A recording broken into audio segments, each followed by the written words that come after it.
Voilà, merci Nabino Nyonso bozwi libaku ya kolanda biso lelo dose unique Chanel eza émission Nabino bosepela nango mingi Berthet Jonga moto na Nzambe journaliste mboka oyo nane sengo mingi ya représenter bino yango mais lelo to déplacer na commune ya Kitambo to kokutana na Musali na Nzambe c'est un serviteur de Dieu que Dieu utilise puissamment na komo ya pasteur Jérémy Léa azali vraiment mwana Kitambo oyo asali musala na Kitambo nde balobaka o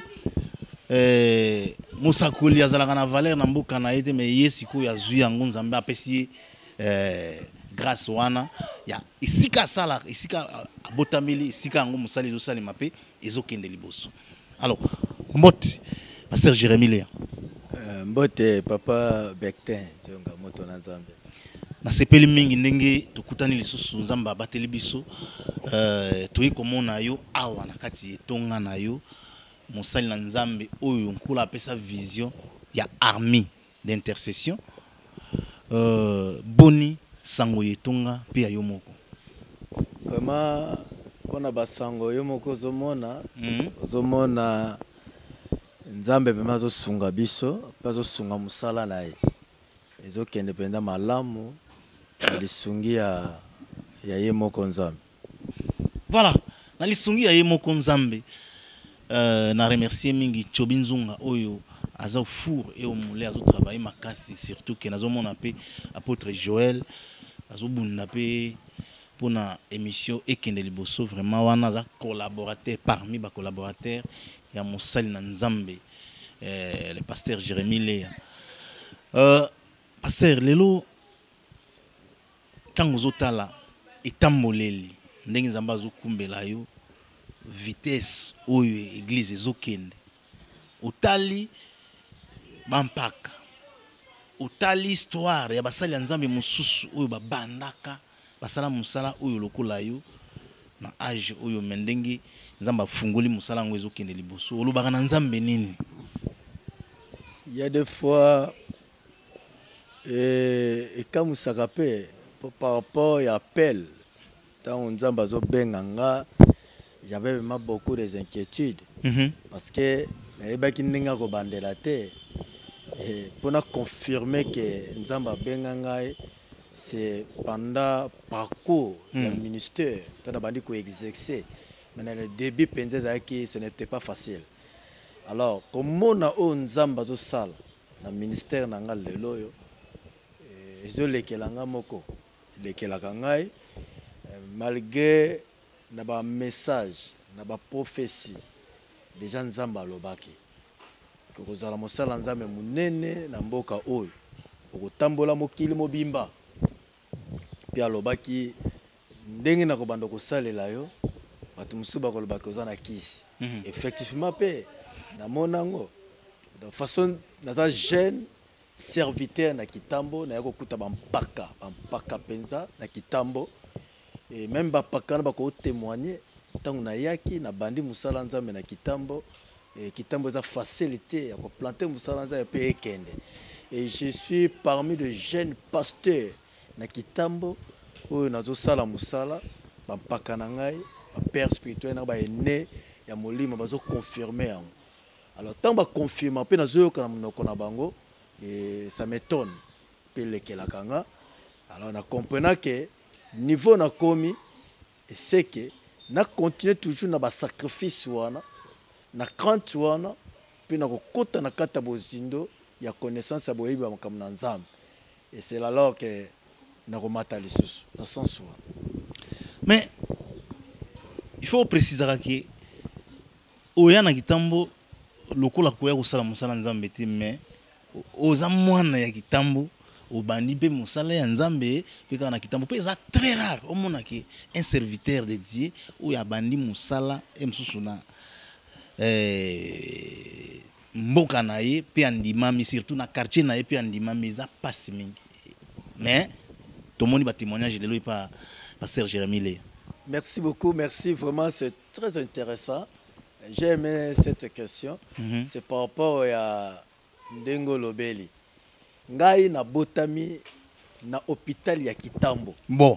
na botam na hôpital ya Kitambo, na tangi na ba école ya Kitambo, na koli na Kitambo, na bali na Kitambo, salle de fête na Kitambo, na bandi ko bota bana na Kitambo, na bandi ministère na Kitambo.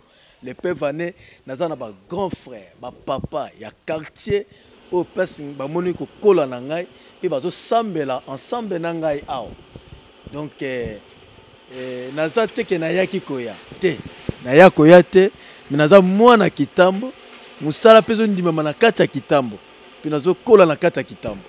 Mais sikoyo tango yo moko zomona lelo osali pe théâtre na Kitambo wana pe na bosani po omoni mususu outi na musala lokola comédie po ya ko confirmer na musala nzambe ba ya ko ndimela o eza pasi hein. Vraiment tango toucher point à comédie théâtre oui donc oui na ndenge na expliquer que l'autre fois na qui un grand acteur biso bato banda ba histoire ya ko limo na Kitambo. Voilà. Ce n'est pas facile pour aux amutu sala théâtre, comédie, mais kaka na même commune, même famille, oyo bimela wana, au sali comédie, ba monde aux sala théâtre, ba ventile à théâtre, na nini lelo serviteur de Dieu pe ba s'adapter na musala na yo ya nzambe lelo, ba tope ba moni, nzamba mi moni si na ba miracle ndenge na ndenge ba ndimi ope. Oui, vous avez vraiment raison. Pour au monde wana qui comédie, alors il peut se poser en tant que pasteur, ce n'est pas facile. Mais na gagné lango batu parce que nazoye ba même na temps wana batu pe ndé ko former le la théâtre parce que dans ce temps-là ceux qui se rappellent c'est comme metteur en scène. Oui. Na yamba fiston sai to pesa kombo ya Malemba. So do benge Malemba na yamba Pakaloui. Watu benga Pakaloui na tana tonda benga liberté. Libérateur plutôt le bien libérateur. Tozalaka na V12. V12 tonda ko benga Moniere. Moniere. Tozalaka na bato belé ou nazaki ba metteur en scène na bango na ba bimate tout consort là. Et na yero ça avait un impact na simisé na sali ba voyage par-ci par-là pe na zongi. Mais yakobosa ne loko moko te. Malgré ça, nazaki ne loko nzambe kati nanga. Bande ko wana ba témoignaka. Pe ba yebi ke pasteur azopesa biso malakisi lokola ya théâtre, mais azalaki ne loko nzambe. Ba cet homme ezaki na ba prière, ba cet homme ezaki na ba exaltation, ba cet homme ezaki na ba manifestation puissance. Parce qu'il y a des fois, on a déjà surtout groupe moko la trompette. Bah mon on a tant moko des fois na la kisi pour son angai on a zali lokola nganzambe. Manifestation puissance, miracle, ma casse, tout le monde a délivrance c'est ça là il y a terrible. Donc la raison pour laquelle tant on a yé nzambe tango koki ke na banda musala na bandi musala nae ba confirmer yango. Ti lelo même ba ya quartier.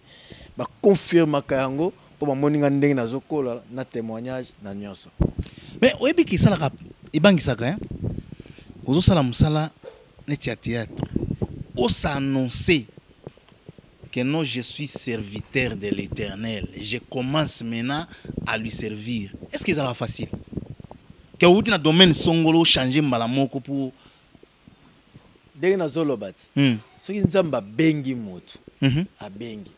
Et là, c'est là que tu vas confirmer yango ezali misala o batu bakomona tel que naza na ministère plus ya délivrance tant to benga armée c'est to benga etuluku ya mapinga donc bato bazala na kati ya bokangami de to mona ki vision o nzamba pesa ki na mosala na Ézéchias Ézéchiel tant babi ba memie devant ba ossements desséchés mikuwa ya kokauka.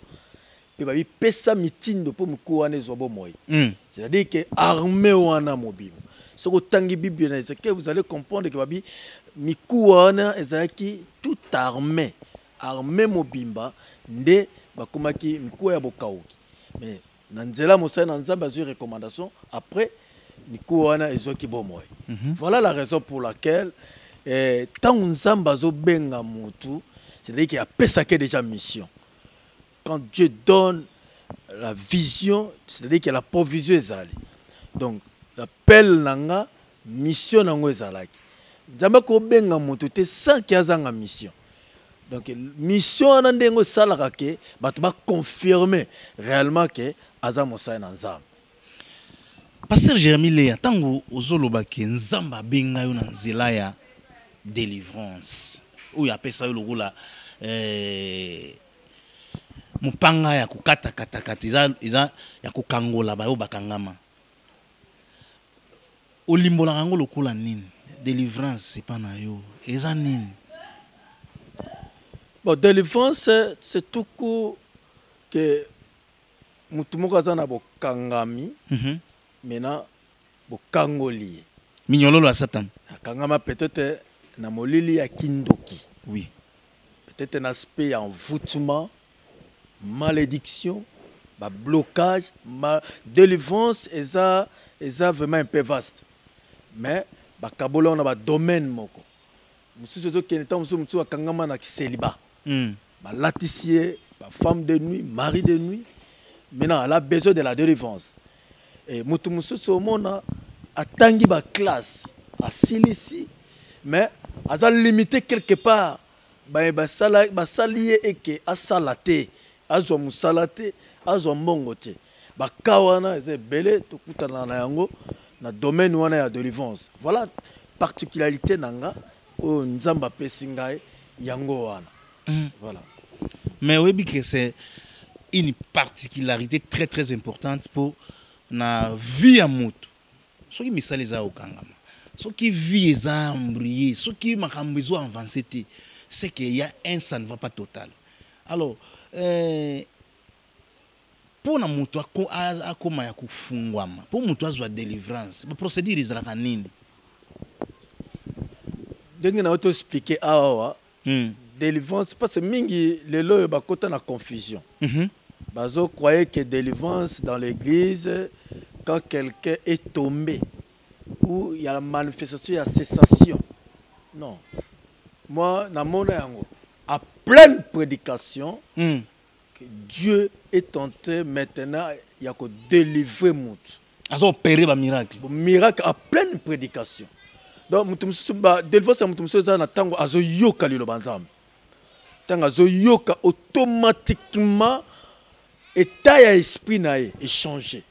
C'est-à-dire que mutu azalaki na lolenge mususu komone na likambo, mais na nzela ya enseignement, il y a prédication à se révolter. C'est tout cela, c'est la délivrance.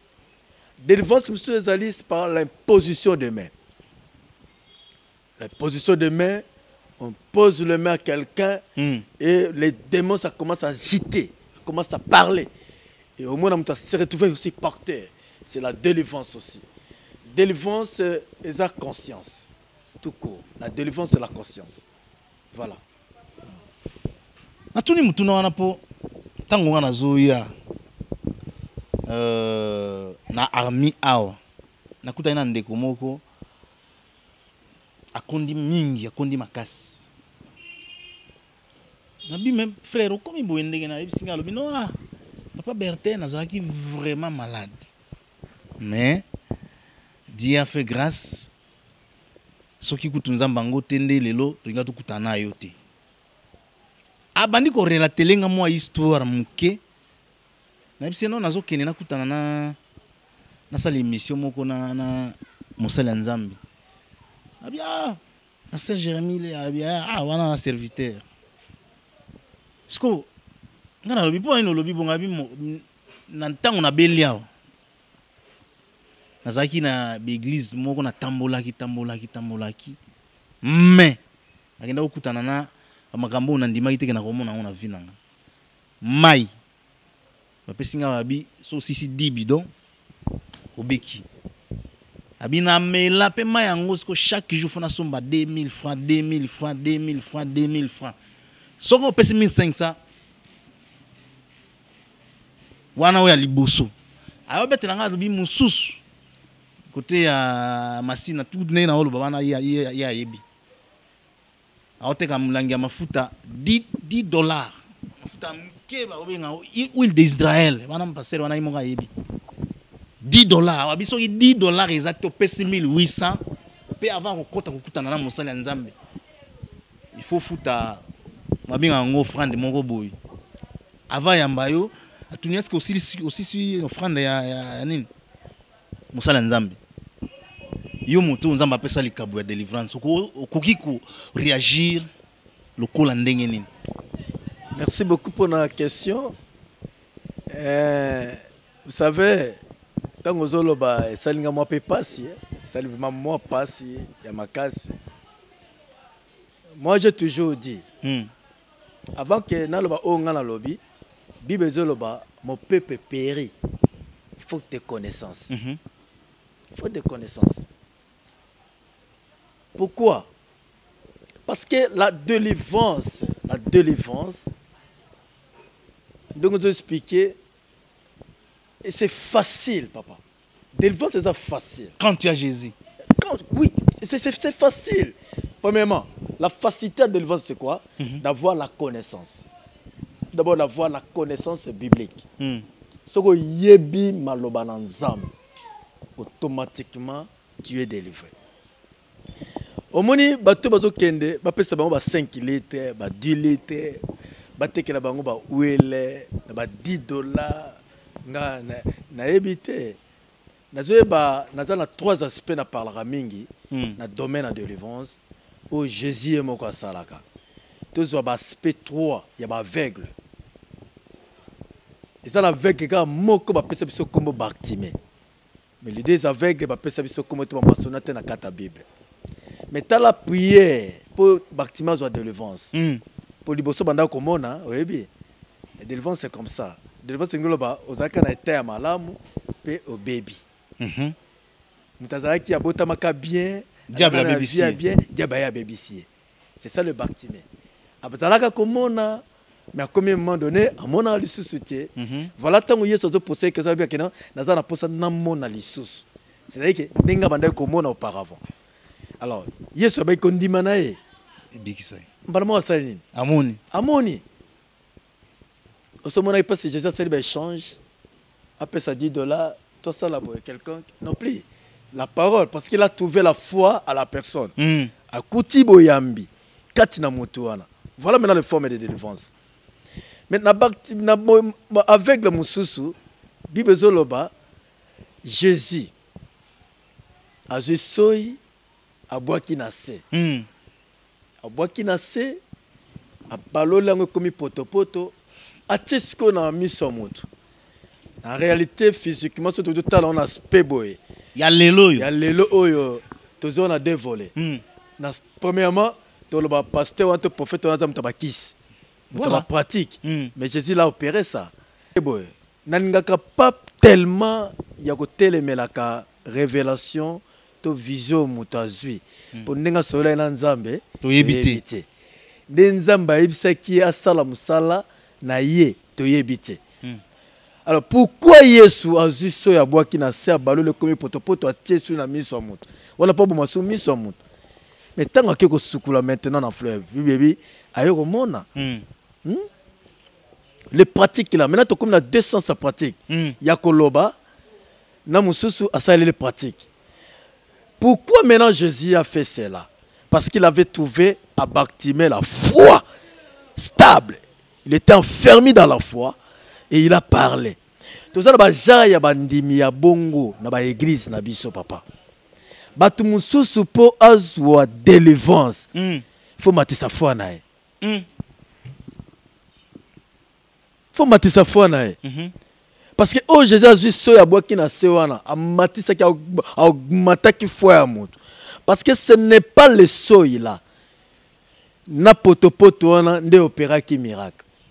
Là na benga ngona domaine ya support. Ça ce n'est que support seulement. Pour augmenter foi ya moto, moto zo mi délivrance mbala moko. Alors totalaka de façon ozo sola na moto. Ozo sala kiridam na moto.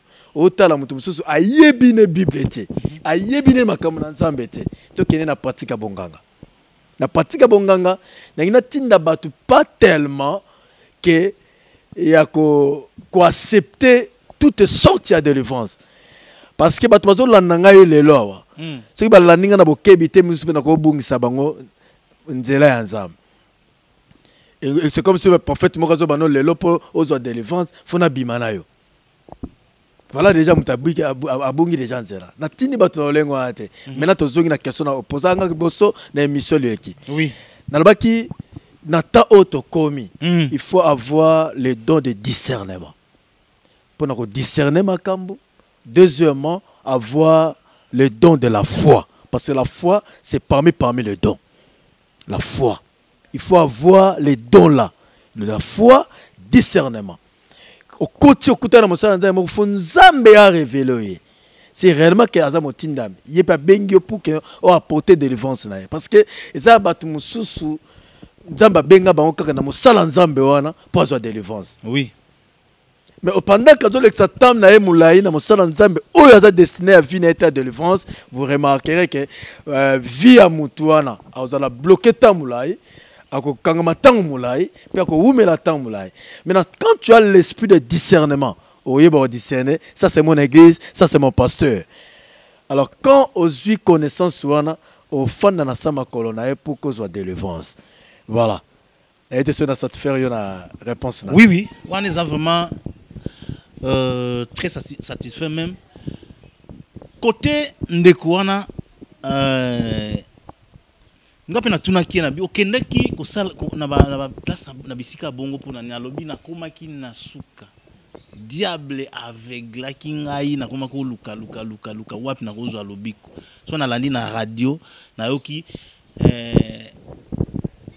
prophète di moment na kei so na yoki o kingani na kei alobi tant on a keku na tinde na kendeki wana ti na se retrouver dans l'hôpital à Kitambo sérieusement malade au Kitambo balobi balembi ki mama ye moti ndenge nzamba yako ko tinda basali ya nzambi moko ye kuta yebi bango te nde bango ndi bakindeki ku edende azonga mutu.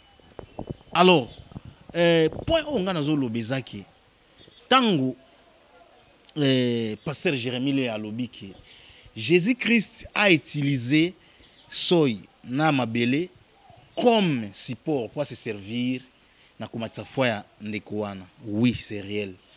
Mais tango bato teka ba mai. Oteki mai bana tango ti pourquoi? Oteki mai bana lundi ti dimanche mais mutanga bikiti. Est-ce que tokoloba ke il s'est servi ya ba support wana? Je sais que nako continuer toujours koloba. Oui oui. Obi ce mutazana aza malade. Aza a besoin lobiko. Oui.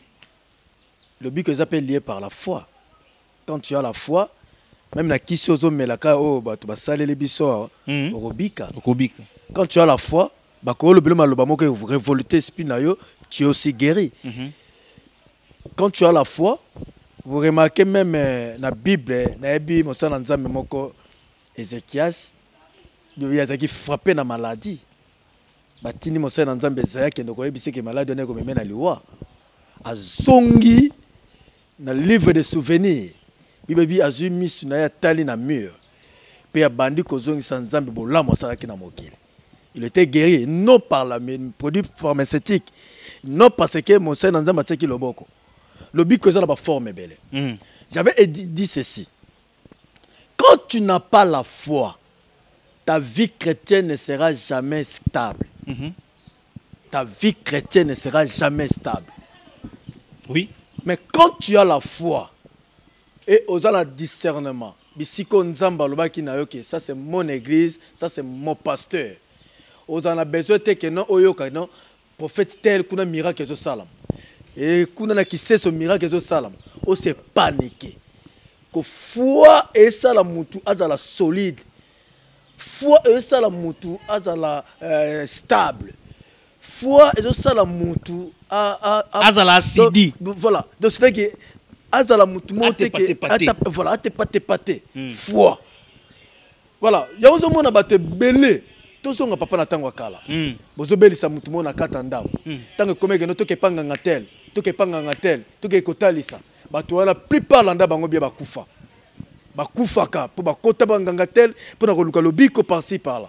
Mais muto azana boyambi afandi esika moko de batouande bazwaka lobiko. Un homme dans la Bible, il a fait au moins 38 ans na maladie.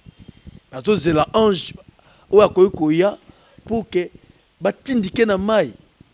Ange tanga za ko agiter mai muto ko tindike na mai azalaki te. Mais pendant 38 ans, tala boyamba mutu wana azaka liboso beti ya piti na Betsaïda. Il n'a jamais bougé. Mais ba chrétien lelo te. Ndezo mona bango wana nde tika ba prophète ba sakana na bango. Tika ba tuba sakana na bango parce que bazala besoin ya koyeba makambo na Nzambe te. Kozwa connaissance te. Voilà le pourquoi ba jara bongo au comprendre qu'il n'est pas chrétien. Chrétien oh to benga hautement disciple. Un disciple c'est quelqu'un qui écoute son maître. Un disciple c'est quelqu'un qui fait asseoir ayokaka maître nae. Maintenant, quand tu n'es pas disciple, do yoka ke batabongo bazalaka éparpillé. Voilà. Tika bateke la bango papa nanga. Ezamba bete bateke la bango. Bateke la bango huile d'Israël. Voilà. Moussa Nzambe omoni makambo tozolo belawa. Izo fungola pe bana na Nzambe ebele ndeka tolobi ndeka kopesi ba lignée ya ba délivrance lobi mutu akoza azo tala kaka azo yoka mateya akangwami. Bazo prêcher yo ba imposer yo maboko kangola comme pendeka musala Nzamba zoloba boye musu pa koza azolanda na télé à partir quand ndingo zoloba connecté mais Nzamba fungoli pe akomi libre.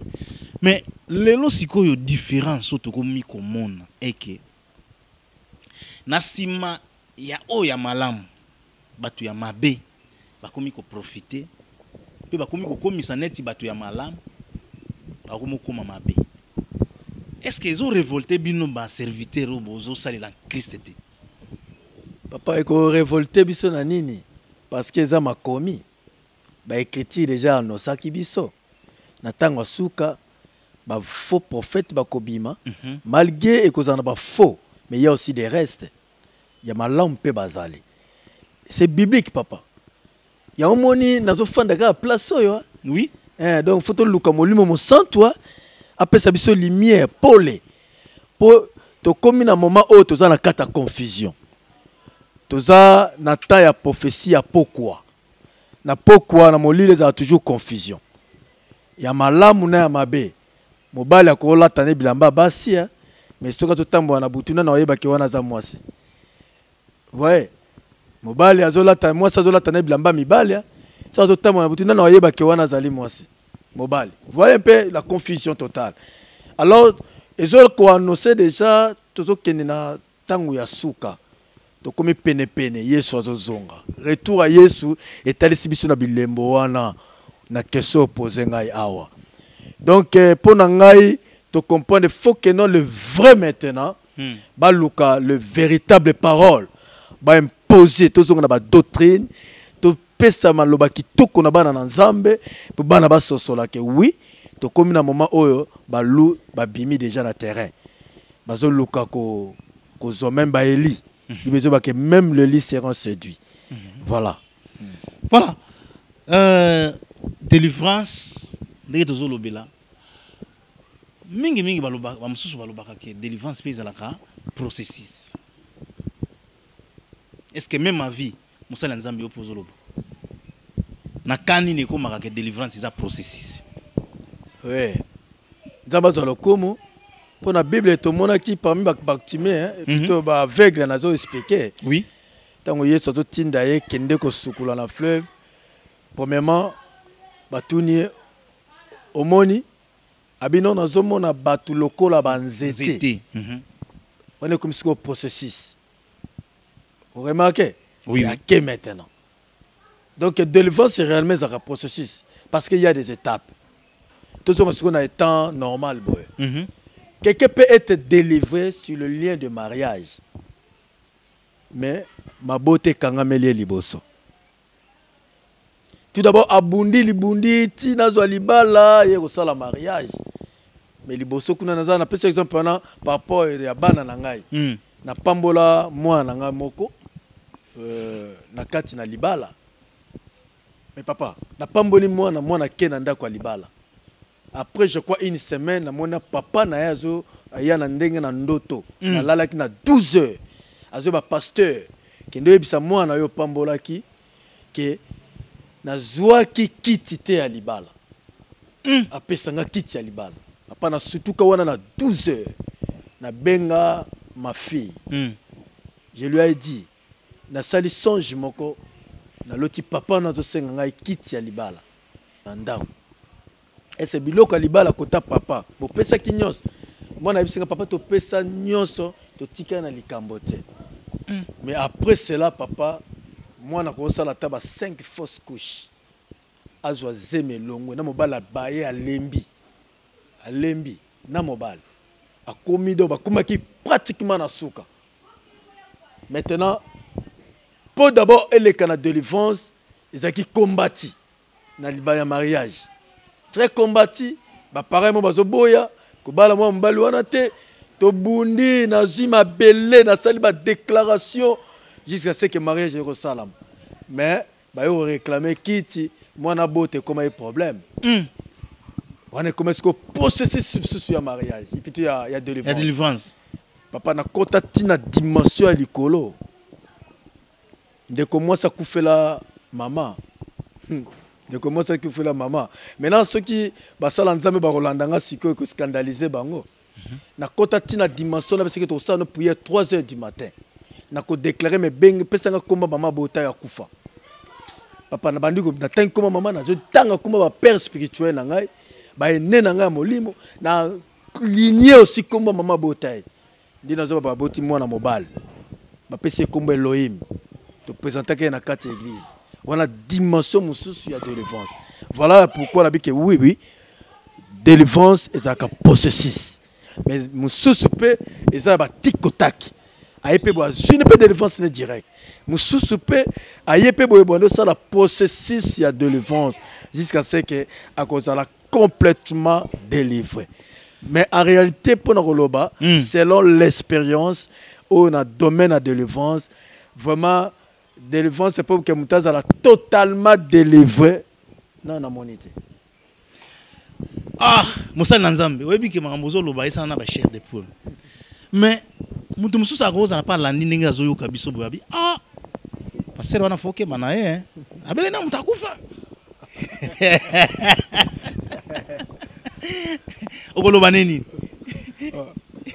en fait na ko préparer émission monsieur Koyanango bon to bien la souka bien émission oui to lobela makambo wana na ko expliquer yo na mona na kata bible to ko démontrer yango alors moni prière za dimension par dimension na isa ba to prière za tekaka ofandika prière za dimension par dimension eza ba to mususu bimi na moya tembi ba déclarer boye makambo sala eza ba to mususu continue na kata profondeur parole de connaissance pas prier boye makambo sala eza ba to mususu a continue bo nganga nzambe makambo sala prière za dimension par dimension quand ndenge lo ipo lelo soki ka bazongisi Eli na mboka neti na Kongwa 3 ans mbule beta te bato ba finge ndoki sima mama bilanga tata wana aza misala mabe abomeli biso bilanga Kongo to kolia ndenge nini nzamba permettre kiza la bongo voilà to comme na suka musala nzambe tala bato bazotala yo bazolanda na ba télévision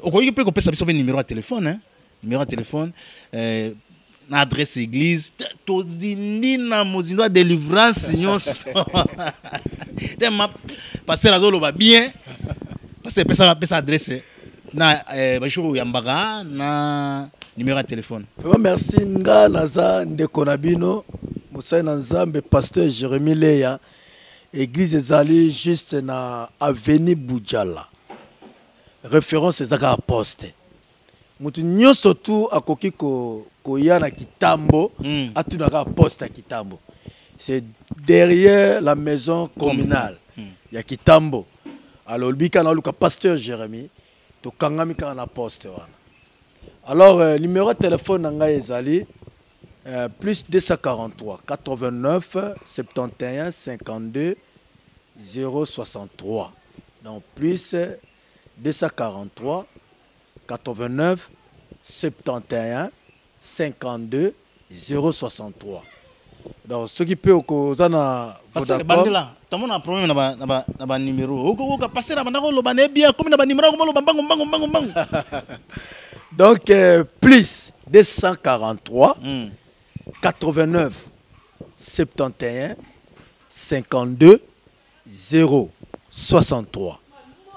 Alors on a Vodacom plus 243 81 32 66 902.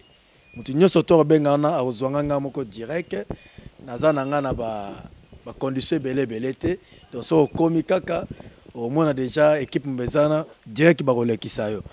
Alors na kozanga te kopesa premièrement mon épouse ma Clarisse Mbembe et si ke bana bazolanda ngai oui to pesa maman Clarisse Mbote et puis lingomba mobimba ya army obisika bazomi bazolanda ngai nazo pesa bango mbote pe na kozanga te na ba papa na nga molimo na ba collègue pasteur tout d'abord nazana prophète Joël Elonga ye moto pela yazana ngambo ya mbinza kuna nazo pelisa moto na mbinza nazana ba pote strasse naza ba père na ngai papa na nga molimo obes ba Congo Israël Chafan yenda zo diriger gize munene ya chandelier mais na moment nazo bazana États-Unis aolanda biso pe na YouTube ouais nazana banganga nzambe belé par-ci par-là vraiment na ozanga pete ko pesa o toujours soutenir nga ko sunganga mingi moi na pe parmi mosali na kat na ngomba ya army la porte Joël Kaila Sinam donc na pesi mbote na pesi aussi maman Tantine mbote sœur Letier maman Kadi bango nyonso bazakuna nazo pesa bango mbote et na pesi bandeko nyonso tumbote pe bazolanda ngai pe église mobimba pour batumso papa obosana biso na pesa ke église mobimba. Voilà, merci na bino so bolandi biso Berthet Djonga moto na Nzambe journaliste mboka oyo na sepeli mingi nde bolandi émission oyo Tchobi Nzonga merci na mosala kitoko merci